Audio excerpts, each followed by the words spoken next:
નમસ્કાર. ક્યારેક આપણી સામે એવી જાહેરાતો આવે છે જે શારીરિક અને આધ્યાત્મિક રીતે જીવન બદલી નાખવાનું વચન આપે છે, ખરું ને? આજે આપણે બસ એવી જ એક જાહેરાતને સમજવાના છીએ. આ જાહેરાત છે એક ચક્ર ધ્યાન અને હીલિંગ વેબિનારની. ચાલો ત્યારે ઊંડા ઉતરીને જોઈએ કે આ જાહેરાત ખરેખર શું કહેવા માંગે છે. તો ચાલો સૌથી પહેલા અને સૌથી મૂળભૂત સવાલથી જ શરૂઆત કરીએ. આખરે આ ચક્રો છે શું? સાવ સરળ ભાષામાં કહીએ તો આપણી પ્રાચીન ભારતીય પરંપરા પ્રમાણે ચક્રોને આપણા શરીરમાં રહેલા ઊર્જાના કેન્દ્રો માનવામાં આવે છે અને આ આખી જાહેરાત આ જ ઊર્જા કેન્દ્રોને સંતુલિત કરવાની વાત પર કેન્દ્રિત છે. એક વાત સ્પષ્ટ કરી દઉં, આપણે જે પણ માહિતી અહીં જોઈશું, જે પણ વિગતોનું વિશ્લેષણ કરીશું, તે બધું જ ફક્ત અને ફક્ત આ એક જાહેરાતમાંથી લેવામાં આવ્યું છે. આપણું ધ્યાન સંપૂર્ણપણે આ જાહેરાતમાં શું કહેવાયું છે એના પર જ રહેશે.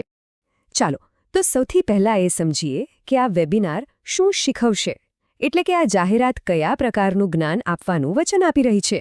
આમાંથી શું જાણવા મળશે? અહીં જુઓ, આ એક આખા કોર્સ જેવું લાગે છે. શરૂઆત થાય છે ચક્રોની ઓળખથી, પછી એ આપણા જીવન પર કેવી અસર કરે છે એ સમજાવશે, પછી એ પણ કે એ કેમ બ્લોક થઈ જાય છે, અને છેલ્લે સૌથી અગત્યનું એની શક્તિનો ઉપયોગ કેવી રીતે કરવો, મતલબ કે એક સંપૂર્ણ માર્ગદર્શિકા આપવાનો દાવો છે. તો આનો મુખ્ય સાર શું છે? કે આ ખાલી થિયરી નથી. જાહેરાત સીધી રીતે એવું કહે છે કે જો કોઈ વ્યક્તિ ચક્રોને સમજી લે અને તેને બેલેન્સ કરી લે તો જીવનમાં ખરેખર મોટા અને સકારાત્મક ફેરફારો આવી શકે છે. એટલે કે જ્ઞાનને સીધું જ જીવનના ફાયદા સાથે જોડી દેવામાં આવ્યું છે. જ્ઞાનની વાત તો બરાબર છે, પણ સાચું કહું ને તો આ જાહેરાતનું સૌથી મોટું આકર્ષણ તો છે હીલિંગ અને પરિવર્તનનું વચન. તો સવાલ એ છે કે આ વેબિનાર કેવા મોટા પરિણામોની ખાતરી આપે છે? 15 દિવસ. બસ આટલા જ. આ આંકડો બહુ મહત્વનો છે, કારણ કે એ બતાવે છે કે આ કોઈ અનંત ચાલનારી પ્રક્રિયા નથી. આ તો એક ચોક્કસ સમયમર્યાદા સાથેનો એકદમ સ્ટ્રક્ચર્ડ પ્રોગ્રામ છે. આવું કહેવાથી લોકોને વધુ ભરોસો બેસે છે. અને અહીં જે વચનો છે એ ખરેખર બહુ મોટા અને શક્તિશાળી છે. વિચારો, 15 દિવસમાં હીલિંગ, એટલું જ નહીં, બધી જ બીમારીઓનું હીલિંગ, અને રોજ એક દિવ્ય શક્તિ સાથે કનેક્શન. આ દાવાઓ એટલા મોટા છે કે કોઈના પણ મનમાં સંપૂર્ણ પરિવર્તનની આશા જગાડી શકે.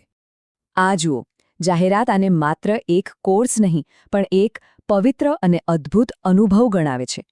આનાથી એ લોકો ભાવનાત્મક અને આધ્યાત્મિક પાસા પર ભાર મૂકી રહ્યા છે. સ્પષ્ટ છે કે વાત ખાલી શારીરિક સ્વાસ્થ્યની નથી, પણ એક ઊંડા આંતરિક અનુભવની છે. તો માની લો કે કોઈને આ બધું જાણીને રસ પડ્યો, તો એ આમાં જોડાઈ કેવી રીતે શકે? હવે આપણે એની વ્યવહારિક વિગતો પર આવીએ, જે જાહેરાતમાં આપવામાં આવી છે. અહીં બધી જ જરૂરી માહિતી એકદમ સ્પષ્ટ છે. તારીખો છે 5 થી 20 મે. સમય પર ખાસ ધ્યાન આપવા જેવું છે. વહેલી સવારે 5 થી 6. આ સમય જ બતાવે છે કે આ એવા લોકો માટે છે જે ખરેખર ગંભીરતાથી આ કરવા માંગે છે. અને હા, બધું જ ઓનલાઈન છે, એટલે સુવિધા પણ ખરી.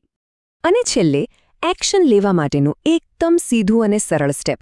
જો કોઈને વધુ માહિતી જોઈતી હોય કે રજિસ્ટ્રેશન કરાવવું હોય તો બસ આપેલા વોટ્સએપ નંબર પર એક મેસેજ કરવાનો છે. પ્રક્રિયાને એકદમ સરળ રાખવામાં આવી છે.